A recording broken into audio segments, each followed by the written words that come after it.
Në rregull, le të zhytemi drejt për drejt në këtë material shpjegues. Sot do të zbulojmë se si mund të ndërtohet një biznes vërtet fitimprurës SEO, dhe atë tërësisht nga e para.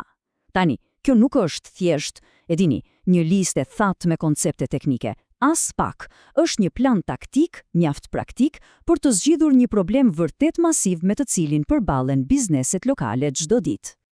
Për sa i përket agjendës son, le t'i hedhim një sy të shpejtë. Do të prekim mundësinë e vërtet të SEO-s, shërbimet kryesore për dikë që sapo e fillon, hapat konkret për atë klientin e parë, mënyrën se si t'i komunikojmë rezultatet dhe, natyrisht, ato gabimet thelbësore që duhen shmangur me çdo kusht.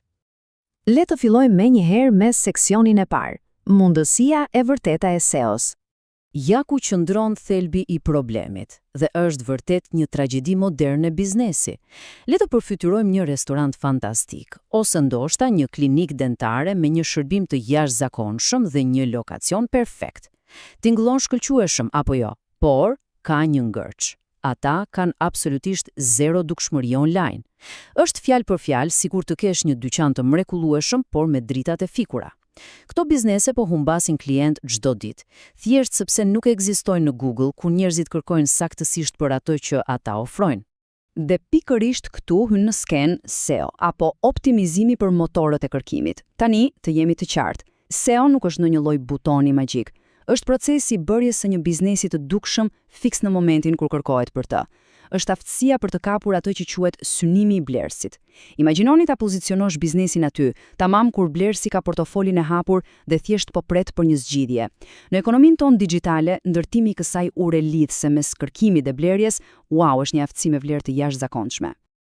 Kalojmë te pjesa e dytë, shërbimet kryesore për fillestarët. Pra, ajo çfarë shohim këtu është se ekzistojnë afërsisht 5 shtylla kryesore në këtë industri, dhe është shumë e lehtë të trembesh kur dëgjon terma si SEO teknik. Ai lloj shërbimi vërtet kërkon ekspertizë të thellë dhe faturon shumë, por ja cili është sekreti? Një sipërmarrje e re, as që ka nevojë t'ja filloj aty. Në fakt, baza e artë për çdo që po nis fillon pikërisht me SEO lokal dhe kërkimin e fjalëve kyçe, duke ndihmuar bizneset, si për shembull ai dentisti që përmendëm, të dominojnë hartën e qytetit të tyre. Kjo sjell rezultate super të shpejta. Dhe rezultatet e shpejta ndërtojnë atë besimin e domosdoshëm. Dhe kur flasim për SEO lokal, profili i biznesit në Google apo Google Business Profile është fjalë për fjalë një minje e reari. Është e habitshme se sa shumë biznese lokale as që e kanë kërkuar pronësinë e profilit të tyre. Thjesht marrja e atij profili, optimizimi i tij me kategoritë sakta, shtimi i disa imazheve vërtet cilësore dhe krijimi i një sistemi të thjeshtë për vlerësimet, kjo krijon një vlerë kaq të prekshme dhe të menjëhershme. Në thelb, është si ti shtrosh një tapet të kuq klientëve që i drejton drejt për drejt te dera e atij biznesi. Le të hidhemi te seksioni i tretë, hapat për klientin e parë. Kjo na sjell tek pyetja miliona dollarëshe. Si arrihet të gjendet ai klienti i parë pa u kthyer në atë personin e bezdisshëm që dërgon mijëra mesazhe spam? E dini për çfarë kam fjalën, ato emailë që shkojnë direkt në koshin e mbeturinave. Përgjigjja kërkon një ndryshim total të mendësisë. Bëhet fjalë për kalimin nga dëshira për të shitur një shërbim drejt demonstrimit të pastër të një zgjidhjeje. Thelbi është pikërisht ky citimi i jashtëzakonshëm. Mos shit SEO, shit një problem të zgjidhur. Është kaq e rëndësishme. Nëse i qasemi një pronar i biznesi duke i folur për rritje të indeksimit apo arkitekturë të faqes, sytë e tij do të mbyllen. Por, nëse qasja është diçka e tipit, shiko, po mbisni klient të gatshëm çdo ditë, thjesht sepse konkurrenti përballë rrugës shfaqet i pari kur njerëzit kërkojnë. Kjo ndryshon gjithçka. Kjo i kthen fjalët teknike në një urgjencë të vërtetë biznesi. Dhe për ta zbatuar në praktik, ky proces me 4 hapa funksionon si magji. Së pari, thjesht zgjidhet një kategori biznesi. Le të themi, dentistët apo hidraulikët. Hapi i dytë, bëhet një kërkim i shpejtë për të analizuar praninë e tyre online. Ktu vjet re se kush po mbetet mbrapa. Hapi i tretë është ndoshta më i rëndësishmi, krijimi një mini auditi falas. Vetëm një video apo raport i shkurtër që tregon saktësisht ku po rrjedhin parat. Dhe hapi i fundit, kontaktimi i biznesit duke ofruar këtë informacion totalisht falas. Të japësh vlerë paraprakisht në këtë mënyrë tregon një profesionalizëm të rrallë. E bën ta fjanën po, të vi krejt natyrshëm. Gjë që na çon te seksioni i katërt, komunikimi i rezultateve te klientët. Tani, sa po të fillojmë punën, lind një sfidë e re. Është ajo përplasja klasike mes gjuhës teknike dhe asaj të biznesit.